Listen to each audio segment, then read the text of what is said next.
as I rode through the 19th century mining town of Silverton, I remembered what the great Yosemite climber Jim Bridwell once wrote. According to him, if you're not scared, you're not having fun.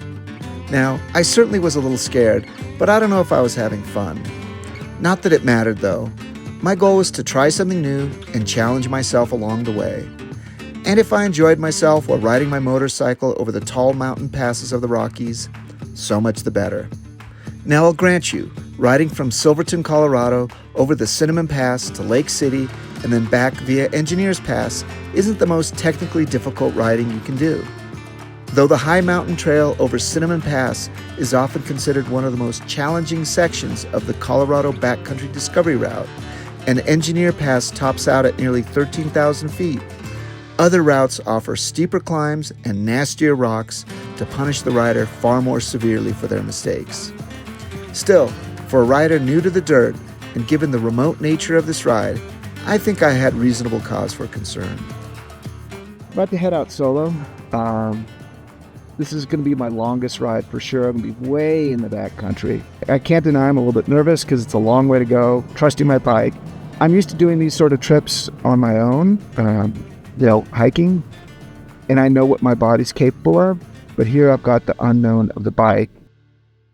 The unsung hero of this story is my bike, a new-to-me 2017 Husqvarna FE350 Dual Sport that's right at home on the trail.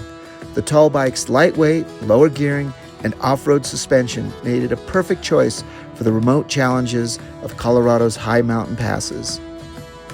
Though my larger Suzuki Adventure bike could have handled the trail, its extra weight would have made it too much of a challenge for me to pick up on my own if I dropped it far from the civilized roads. Leaving Silverton, the road transitioned from graded road to loose rocks to exposed and jagged rocks. A few miles in, the road turned sharply to the right and headed straight on up. Staying on the throttle, I surmounted the first grade, only to find another and another and another waiting for me. Soon enough, the road opened, and I raced on up to the pass.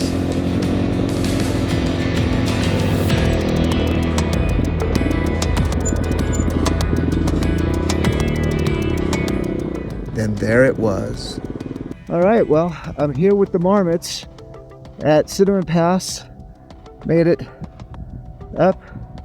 I'm definitely out of breath. We're at 12,640 feet, but overall, technically, it wasn't too bad.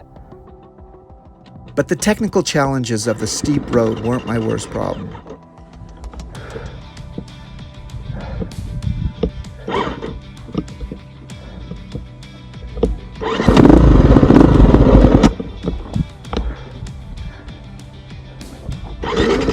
Apparently, my bike wasn't liking the high altitude. Every time I let off the gas, the bike stalled.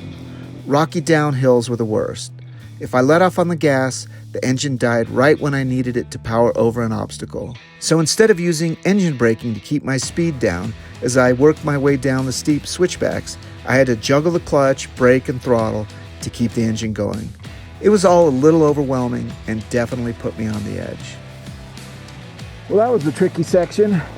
I took totally the wrong line.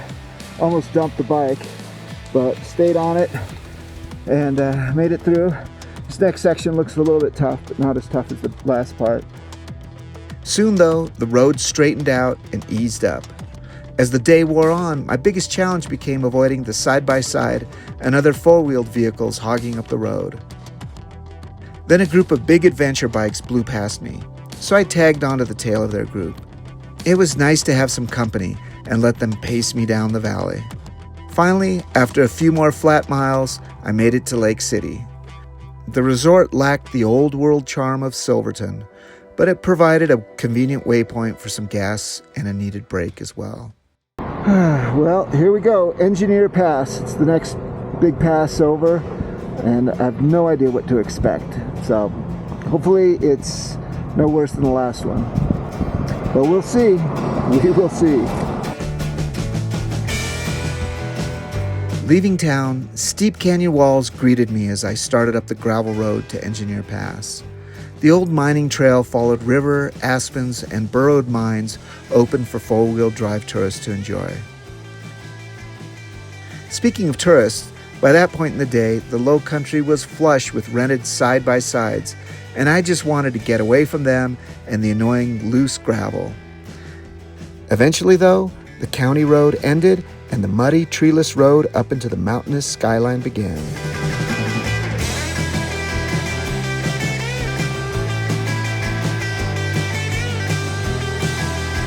Feeling more confident after my morning experience, I relaxed more on the bike, which made me feel less winded as I climbed higher.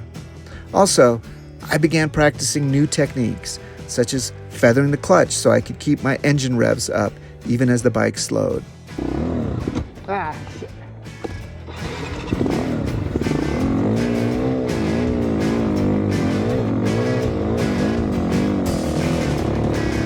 Practice makes perfect, as they say, and no better place to practice than at 12,000 feet. Of course, nothing is better than making new friends on the trail. How you boys doing? Having a good day? I'm on two wheels. It's a good day. Nice. Yeah, it's beautiful up here. Oh, so beautiful. Yeah. Nothing, that is, except for making it to the top. Not only was it a relief to have made it, but the views. Oh, the views. Truly stunning. I've hiked to many mountaintops, but I can only describe the visual panorama of pointed alpine peaks and deep green valleys that awaited me as spectacular.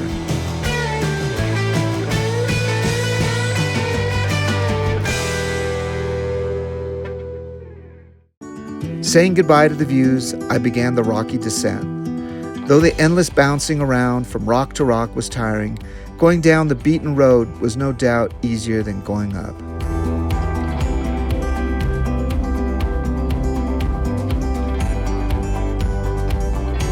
Now, I've been asked whether this route is okay for beginners. My answer is no. Though I'm new to the dirt, I have plenty of motorcycle experience, and I solidly understand the fundamentals of riding. New riders have yet to master the art of staying up on two wheels. It's too easy for them to get flustered with the challenges of bad road, controlling the bike, body position, high altitude, changing weather conditions, and all of it coming to you at once. If you're new to the game, I'd suggest working up to this one. Finally, I made it back to Silverton. Though the long rocky stretches wore me out and left me beat, I felt like I'd accomplished something. I'd pushed my limits a little, but made it back in one piece. Unlike organized events with their wristbands and timers, for lonely journeys like this, there are no medals, final standings, or t-shirts awaiting finishers at the end. There was only the satisfaction of knowing that I completed something special. Well, in my case, I did get the t-shirt.